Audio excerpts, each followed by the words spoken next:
ते पावन सीताराम। रघुपति राघव राजा राम, पतित पावन सीताराम। सीताराम सीताराम, भज प्यारे मन सीताराम। सीताराम सीताराम, भज प्यारे मन सीताराम। रघुपति राघव राजा राम, पतित पावन सीताराम। सीताराम सीताराम, भज प्यारे मन सीताराम। सभी पुण्य आत्मा बहुत ध्यान से सुनिएगा, एक एक शब्द ध्यान देना। आदमी हमेशा ऊंचाई पर जाना चाहता है कि मैं सबसे ऊंचा उठ जाऊं, चाहे व्यापार हो, पैसा कमाने में हो, मान सम्मान में। बाबा, हर आदमी चाहता मैं सबसे ऊंचा उठ जाऊं, और ऐसे ही सबसे नीचे समुद्र की गहराई में मेरा नाम हो जाए कि मैं ही सबसे बड़ा धनवान हूं। अशोक जी, आवाज बंद कीजिए अपनी। आप पूरी एकाग्रता से समझिएगा। और तीसरी समस्या जीवन में कौन सी आती है? हर्ष और विषाद। ये तीन समस्याएं हर व्यक्ति के जीवन में आती हैं। अगस्त ऋषि ने इन तीनों का समाधान किया, और रामचरितमानस के जिनके हृदय से निकली भगवान शंकर, यही रामचरितमानस अगस्त ऋषि के पास सुनने जाते हैं। यानी शंकर जी स्वयं रचयिता हैं, और वो राम कथा सुनने ऐसे ऋषि के पास जाते हैं जिन्होंने तीनों समस्याओं का समाधान किया। और वो समस्या आप और हम सब लोगों के जीवन में है, और इसी शरीर में वो समस्या समाप्त हो सकती है। तो अगस्त जी के जीवन में तीन प्रकार की समस्याएं आती हैं। मैंने बताया महर्षि अगस्त अपने चरित्र के माध्यम से उन तीनों प्रकार की समस्याओं को समाधान प्रस्तुत करते हैं। अब ये समस्याएं हम सबके जीवन में हैं, आप और हम लोग अपने आप नहीं समझ पाते, लेकिन समस्याएं किसी के माध्यम से मिटाई जा सकती हैं। जैसे शरीर के रोग वैद्य डॉक्टर के माध्यम से मिटाए जाते हैं, मन के रोग गुरु संत महात्मा के माध्यम से मिटाए जाते हैं। ये तीन समस्याएं कैसे मिटेंगी? और मैं आप सबसे निवेदन करूंगा, पूरी एकाग्रता के साथ जितना आप साथ दे रहे हैं उतना आपको लाभ भी मिलेगा। तो उनके सामने एक समस्या तो समुद्र के द्वारा उत्पन्न की गई। समुद्र बहुत गहरा, गहराई भी कभी कभी समस्या बन जाती है। जैसे रामचरितमानस को समझना बहुत गहरी। अरे बाबा, आप देखो, आप और हम लोगों ने हर जन्म में पढ़ी होगी। रामावतार से पहले भी राम आए थे, कोई पहली बार राम नहीं आए हैं, लेकिन हम आज तक उसकी गहराई को नहीं समझ सके। और जबकि हर घर में रामायण का पाठ हो रहा है, हम चौपाइयों का पाठ तो कर रहे हैं, उनकी गहराई को नहीं समझ रहे।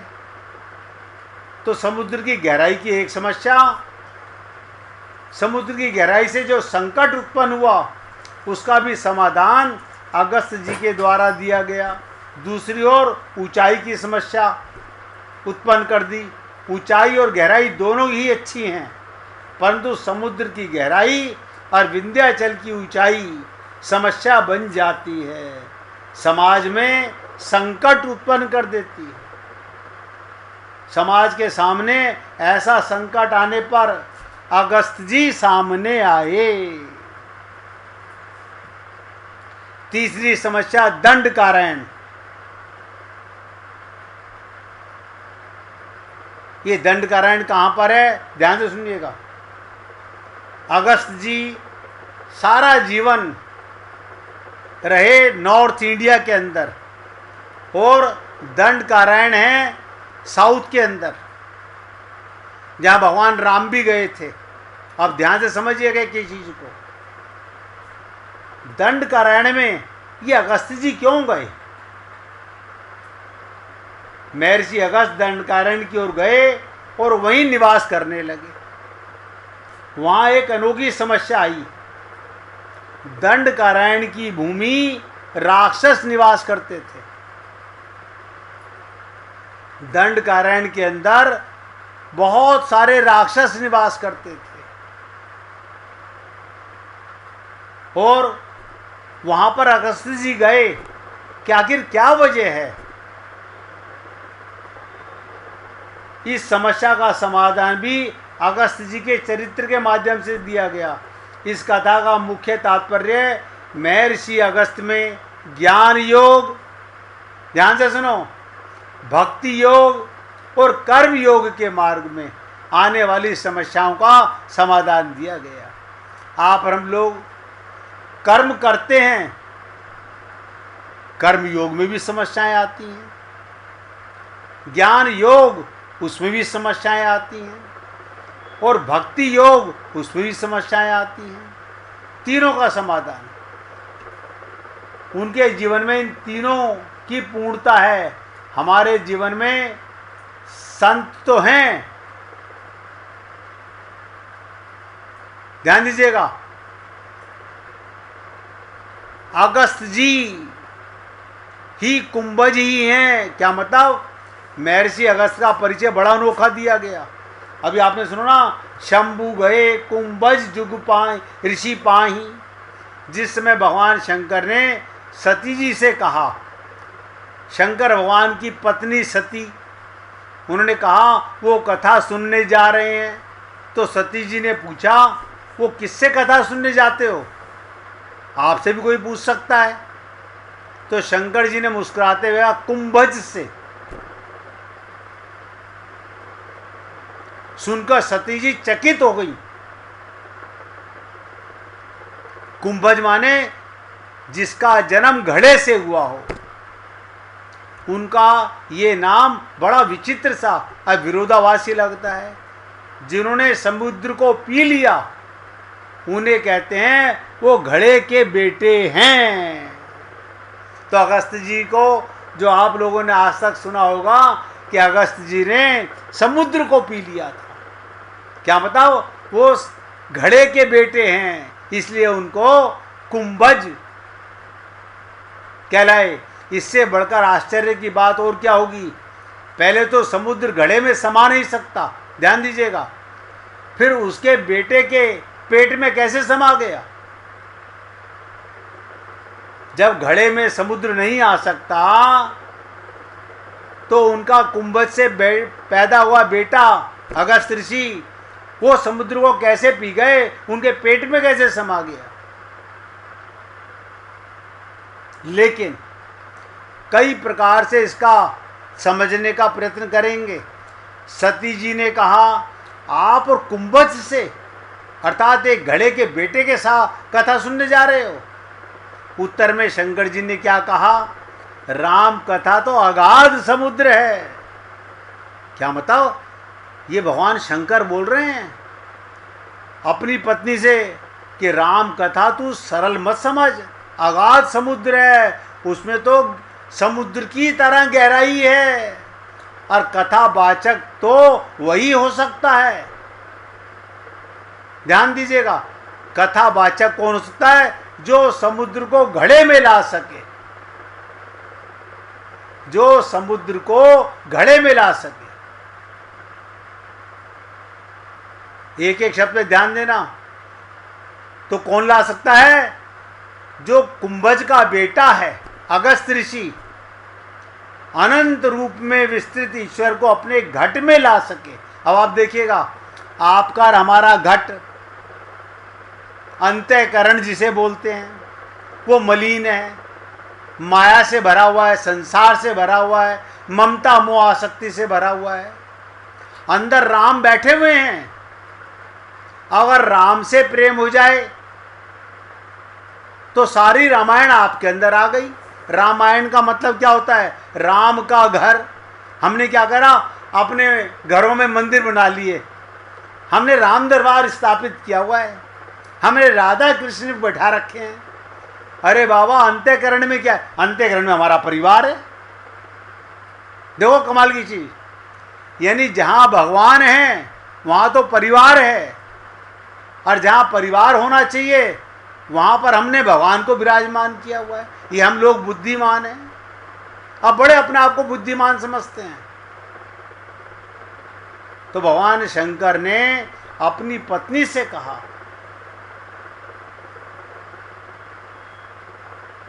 कि रामचरितमानस राम कथा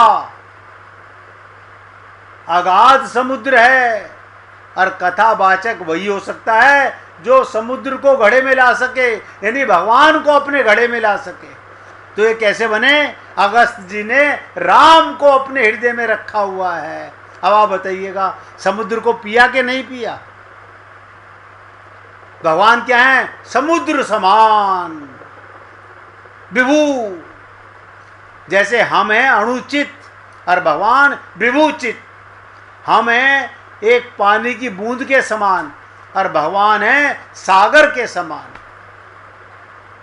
तो अगस्त ऋषि ने भगवान राम को हृदय में रख लिया, और आप और हम लोग माया को, संसार को हृदय में रखे हुए। मैं समझता हूं आप सब पुण्य आत्मा, बहुत गहरी बात है, इतनी आसानी से अंदर आएगी नहीं, और एक दिन में समझ आएगी भी नहीं। अब आप लोगों ने समझा होगा कि आज तक जो संत महात्माओं से सुना कि अगस्त जी समुद्र को पी गए। एक दिन मिसिस मेहरा ने भी हमसे पूछा था कि अगस्त जी वही ना जिन्होंने समुद्र को पी लिया था। अब समुद्र को पीने का मतलब क्या? जिन्होंने राम को अपने हृदय में धारण कर लिया, जिनका हृदय भगवान के प्रेम से भर गया, वही भक्ति कर सकता है, वही भक्त हो सकता है। अब आप सोचिए मेरे भाई, आप और हम लोग कहाँ हैं? आप बताओ। हैं? लीला में तो उन्होंने समुद्र का पानी पिया ही था। वो तो ये कथा के माध्यम से बताया गया कि अब समुद्र पी गए। समुद्र कौन है? विभूचित। परमात्मा विभूचित है। जिसने परमात्मा को हृदय में रख लिया वो समुद्र को पी गए। ये मतलब है। हम हैं अणुचित। अब क्यों? क्योंकि उनका कुंभज के बेटे, कुंभज माने जो मटके से पैदा हुआ हो, और मटके में जिसके राम समा जाए, समुद्र आ जाए। आप सोचोगे वैसे ऐसे कैसे पॉसिबल है कि मटके में समुद्र समा जाए? जब आपके हृदय में राम आ सकता है, कृष्ण आ सकता है, तो आप समुद्र आ गया कि नहीं आ गया? ये गोपियां कौन हैं? भगवान के उदर में तो वैसे भी पूरा संसार ही। तो आप देखो, और भगवान के उदर में तो खाली संसार है, और भगवान स्वयं समुद्र के समान है। जब प्रलय आती है तो भगवान के उदर में सारा संसार समा जाता है। तो जो प्रेम का पुजारी है, इसलिए कहा कि कथावाचक वही हो सकता है जो समुद्र को घड़े में ला सके। कथावाचक का क्या करता है? ध्यान से सुनिएगा। कथावाचक क्या करता है? अनंत रूप में विस्तृत, अनंत रूप आए। भगवान के अनंत रूप हैं। हरि अनंत हरि कथा अनंता। मैं नहीं, मेरे जैसे करोड़ों संत आएंगे, मैं तो दास हूं आप लोगों का, करोड़ों संत भी भगवान की अनंत लीलाओं का गुणगान नहीं कर सकते। जिनका अनंत का मत होता है जिसका अंत ना हो सके, वो अनंत रूप है भगवान के। और ऐसे भगवान की अनंत लीलाएं हैं। अपने घट में ले आए ऐसे कुंभज से श्रेष्ठ, ऐसे ऋषि से श्रेष्ठ, ऐसे संत महात्मा से श्रेष्ठ कथा वाचक और कहाँ मिलेगा। यदि ज्ञान की दृष्टि से विचार करके देखें तो कुंभज शब्द का तात्पर्य क्या, कि कुंभज क्या, इस शरीर की तुलना घड़े से की गई। घड़ा भी मिट्टी का और ये शरीर भी मिट्टी का, घड़ा भी मिट्टी का और शरीर भी मिट्टी का। समझ आना इतना आसान नहीं है।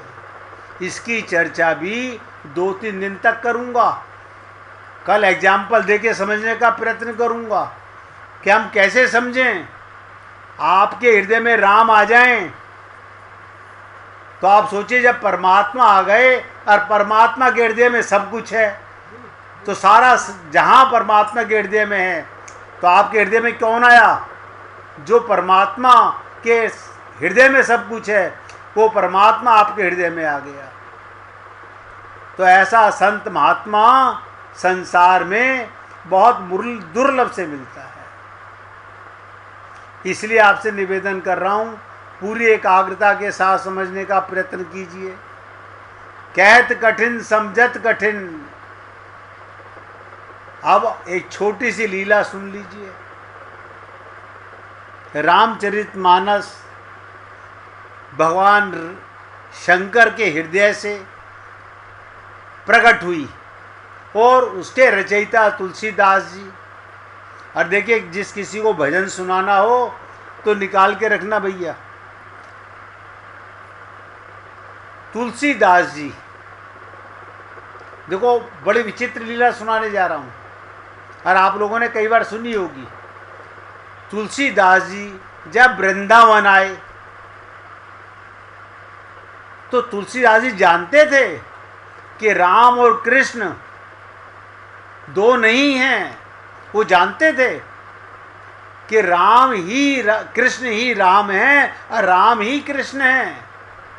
वृंदावन में सभी भक्त राधे राधे बोलते हैं। तुलसीदास जी सोच रहे हैं कोई भी राम राम कहेगा, लेकिन कोई नहीं बोला, कोई नहीं बोला। जहां से देखो सिर्फ एक आवाज आती थी, राधे राधे राधे राधे। क्या यह राम जी से बैर है लोगों को? देखिए तब कितना सुंदर उनके मुख से निकला। ये तुलसीदास जी के शब्द बता रहा हूं, कितना सुंदर कि वृंदावन ब्रज भूमि में, वृंदावन ब्रज भूमि में कहाँ राम सो बैर, राधा राधा रटत हैं आंख ढाक अरु खैर। अरे यहाँ तो लता पुष्पों पे भी आवाज आती है तो राधे राधे की आवाज आती है। यानी वृंदावन ब्रज भूमि में कहाँ राम सो बैर, राधा राधा रटत हैं आंख ढाक अरु बैर। तो कहते हैं जब तुलसीदास जी ज्ञान गुदड़ी में, वृंदावन में एक जगह है ज्ञान गुदड़ी, विराजमान श्री मदन मोहन जी का दर्शन कर रहे थे। ये मंदिर है मदन मोहन जी का, बहुत प्राचीन मंदिर है। उस समय श्री नाभा जी, अनेक वैष्णव इनके साथ थे। इन्होंने जब मदन मोहन जी को दंडवत प्रणाम किया, भगवान श्री कृष्ण को मदन मोहन जब दंडवत प्रणाम किया तो परशुराम दास नाम के पुजारी ने व्यंग किया। वृंदावन के एक संत ने व्यंग किया, अपने अपने इष्ट को नमन करे सब कोई, बिना इष्ट के परशुराम नवे सो मूरख होए। अगर कोई व्यक्ति अपने इष्ट के बिना दूसरे को नमन करता है, उससे बड़ा मूर्ख कोई नहीं। ये व्यंग कसा तुलसीदास जी पर। तो गोस्वामी जी के मन में श्री राम और कृष्ण में कोई भेदभाव नहीं था, एक एक शब्द पे ध्यान देना, परंतु पुजारी के कटाक्ष के कारण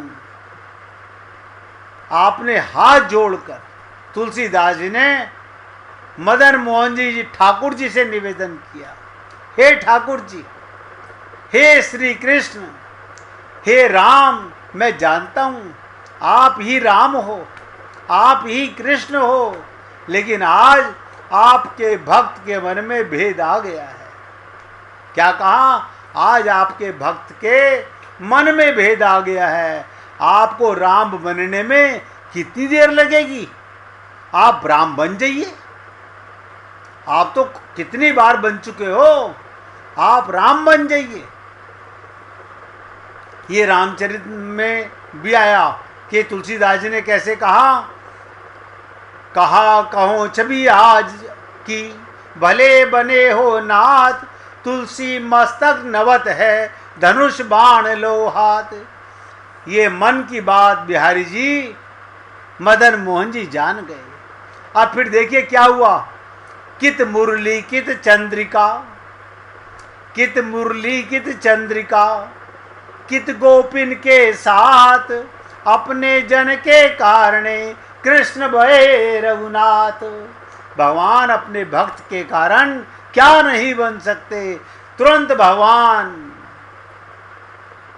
राम और सीता बन गए। देखिए कहाँ तो कृष्ण जी बांसुरी लेके खड़े होते हैं गोपियों और राधा रानी के साथ, लेकिन आज भक्त की पुकार पर कृष्ण भगवान रघुनाथ बन गए और हाथ में धनुष बाण ले लिया।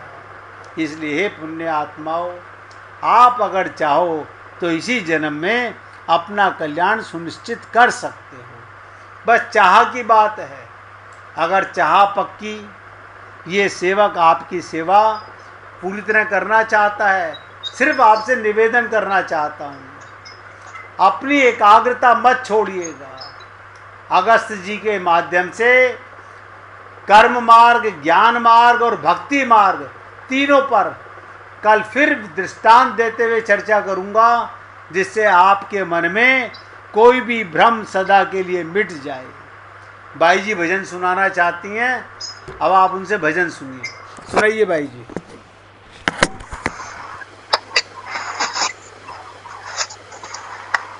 बुला देना।